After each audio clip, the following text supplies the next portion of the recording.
Hello guys and welcome to another video in the administrative law series, and we are going to learn today about natural justice. Now, natural justice is a justice which is derived from the principle of equity, justice and good conscience. It is to be made sure that the natural justice is not confused with the divine power or the God-made power, which is explained a lot of time when you're studying natural law school in the jurisprudence. Therefore, natural justice or the natural law is mostly based out of human morals and consciousness. The term natural justice comes from the Roman phrase called as the jus naturale. Now, in the Roman times, for their citizens, for their people, they had three kinds of laws, which we usually study in jurisprudence, that there are three kinds of laws which were existed for. Firstly, for the citizens, jus civile, jus gentium, which was for both the citizens as well as the foreigners or the non-citizens, and lastly the natural law, which was applicable to all. The whole idea of having a natural law was based on the principle of fairness. So when a normal human mind or when a normal prudent mind thinks about morals and conscience, the main idea behind it is to be fair in nature and not arbitrary. Under the natural justice, we learn about the hearing rule, which is known as the audio alterum paltrum.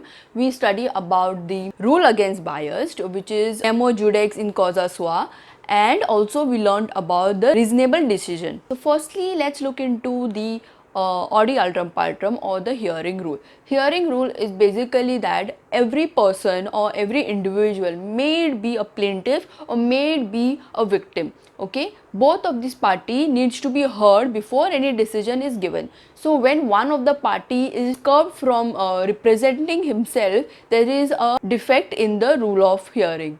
Okay, so when a decision is made or when a judge makes a decision, he should make sure that the both parties are being heard, and the opportunity should be given to either of the party to present evidence, to stand with their case, etc. The rule against bias or nemo judex in causa sua states that no judge should be judge of his own cause. So basically, a judge, okay, if he's having any kind of self-interest in the case itself which he is the judge of, he should take his name out of the case due to conflict of interest, as he can have a personal bias towards that case. So under this, let's study a little bit about the kinds of bias which a judge can have. Now, Lord Hodes, in the case of Richard versus Baldwin, said that a person or an individual has a right to be heard by an unbiased tribunal. This is an important case, or this is a case which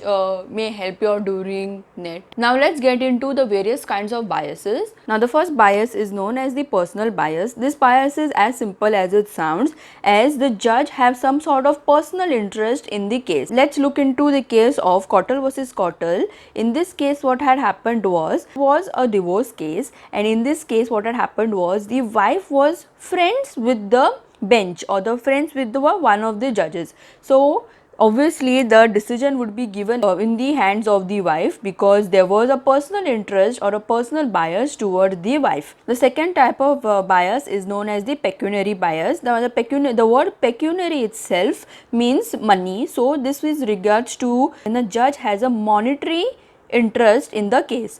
Okay, so in the case of Gigi Boy versus Collector, it was found that the judge was a member of the cooperative society for which the land was being acquired. Now last kind of bias is known as the subject matter bias. Now a subject matter bias is also known as the official bias. In this regard, the judge has bias towards a certain subject matter. Okay, so in this certain subject matter may be a land, okay, or it may be some sort of insurance, etc. Okay, and the last principle of natural justice is reasoned decision. Now it should be made sure when a judge gives any decision, it should be a decision which is made on the reasonable ground. Okay, so when a decision is not made on a reasonable ground, it can be considered to be as unfair and arbitrary in nature. So it was a short video guys about natural justice. I'll see you all soon, and also I will be making a video on all the cases in the end. I'll be making a whole another video about all the cases on the administrative law, so stay tuned for that. Okay, thank you so much for watching my video. I'll see you all next time. Bye.